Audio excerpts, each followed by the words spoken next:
لیکن اب ان طنزوں اور تانوں سے کیا حاصل ہے؟ لاچار دل کو سمجھانا پڑا کہ جب عشق کیا ہے تو صبر بھی کر، اس میں تو یہی کچھ ہوتا ہے۔ ان درسوں کی بنیاد پر پورے قرآن کی تفسیر عزیزان مان، درس قریب 25 سال سے جاری ہے۔ کہنے کو تو ایک فکرہ، لیکن کرنے کے لیے ایسی مہم جس کے لیے پوری کی پوری زندگی بھی شاید کافی نہ ہو سکے۔ درس کا انداز بالکل الگ ہوتا ہے، اس میں مختلف ذہنی سطح کے سامعین مخاطب ہوتے ہیں، انہیں سمجھانے کے لیے ایک ہی بات کو مختلف انداز میں بار بار دہرانا پڑتا ہے۔ درس کے معنی ہی یہ ہے، سنی عربی زبان میں درس کہتے کس کو؟ جب گندم کی فصل پک جاتی ہے تو اسے زمین پر بچھا دیتے ہیں اور اس پر دن بھر بیل چلاتے رہتے ہیں تاکہ کے دانے بھوسے سے الگ ہو جائے۔ ہمارے ہاں اسے گہنا کہتے ہیں۔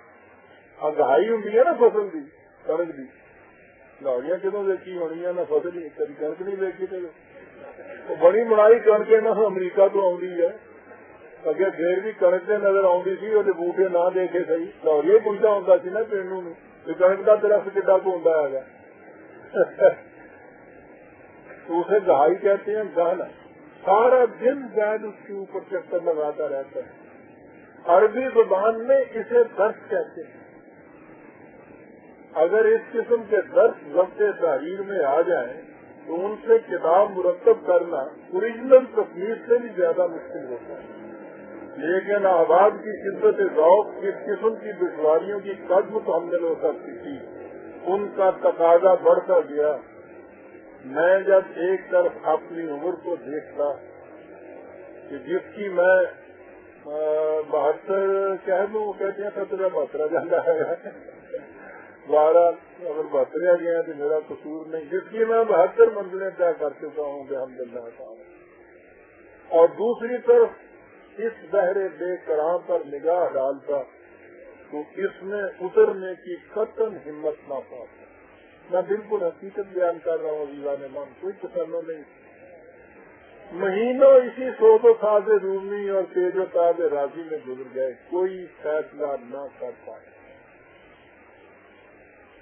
اسلامیات یونان میں ایک افسانہ ہے کہ دور سمندر کے اس پار ایک جزیرہ ہے جس میں ایک پری رہتی ہے۔ جب وہ راتوں کی تنہائی میں ایک حسین اور دلکش نغمہ الاپتی ہے تو دور دور کی کشتیاں اپنے راستے چھوڑ اور منزلیں بھول بلا اختیار و ارادہ اس کی سمت رواں دواں چل پڑتی ہے۔ میں اس بحر ذخار کے کنارے اسی تذبذب میں کھڑا تھا کہ افق کے اس پار کسی دلکش بے فوت خدا نے مجھے پکارا۔ میں اس نشیب جمال کے سحر کی تاب نہ لا سکا اور این و آ سے بے نیاز بلا ارادہ اپنے آپ کو اس کی موجوں کے حوالے کر دیا۔ اس وقت مجھے اس کا احساس ہوا کہ میری طلب بھی کسی کے کرم کا صدقہ ہے، میری طلب بھی کسی کے کرم کا صدقہ ہے۔ قدم یہ اٹھتے نہیں ہیں، اٹھائے جاتے ہیں۔ یہ فروری 1975 کی بات ہے۔ میرے ہاتھ میں اب زیادہ وقت تک لکھنے کی طاقت نہیں رہی۔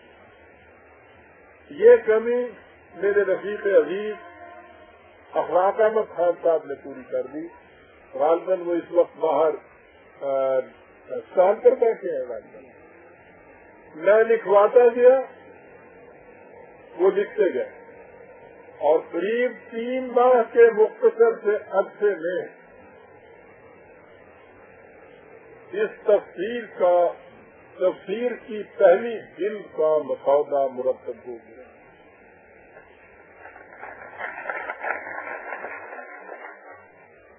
اس کی کاپیوں اور پروف کی تصحیح کی خبر آزما ذمہ داری میرے دوسرے رفیق محترم سراج منیر صاحب کی دیدہ ریزی نے اپنے سر لے لی. یہ بیٹھے آپ کے ساتھ. قریب 3 ماہ میں اس کی کتابوں کو طباعت کے مراحل بھی طے ہو گئے اور آج میں اس قابل ہو گیا ہوں کہ شاخ طوبہ کے اس برگ سرسبز و شاداب کو آپ آباد کی نظر کر سکوں. یہ لیجیے مطالب القرآن کی پہلی دن آپ کے سامنے.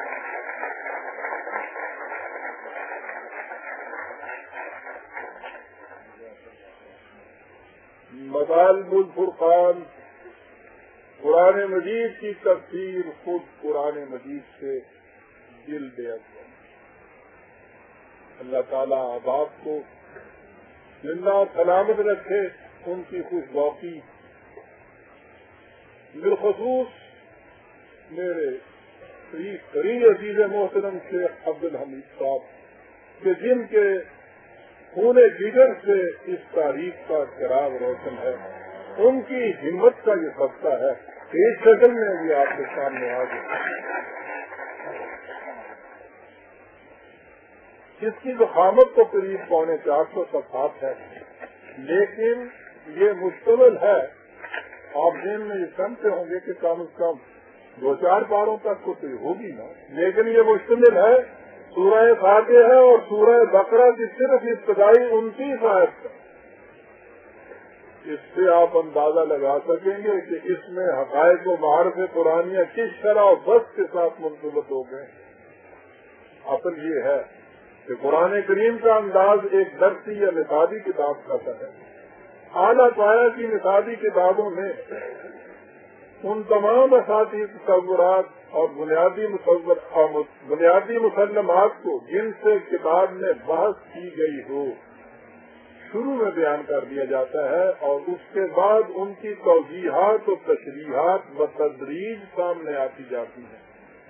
قرآن کریم نے بھی اپنے بنیادی مسلمات کو اپنے ابتدائی اوراق میں سمو دیا ہے. اب ظاہر ہے کہ جب تک ان مسلمات کو اچھی طرح سمجھ نہ لیا جائے کتاب کی تعلیم سمجھ میں نہیں آ سکتی. میں نے تفسیر کی اس جلد اول میں ان مسلمات کو بن وضاحت سمجھانے کی کوشش کی.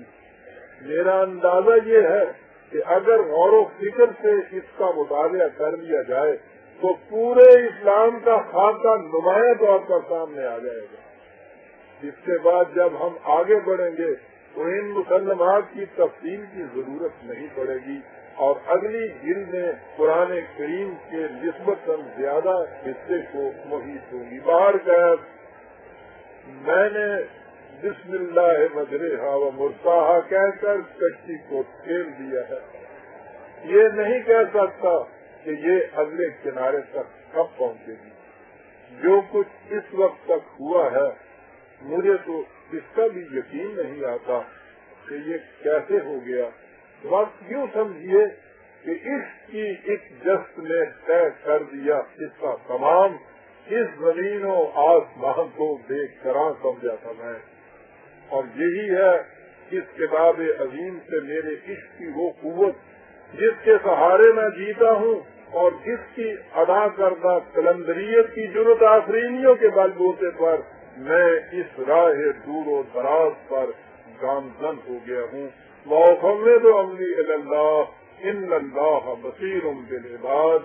آپ احباب کو بھی اس وادی مقدس کے بابرکت سفر کا آغاز مبارک ہو. والسلام علیکم ورحمۃ اللہ.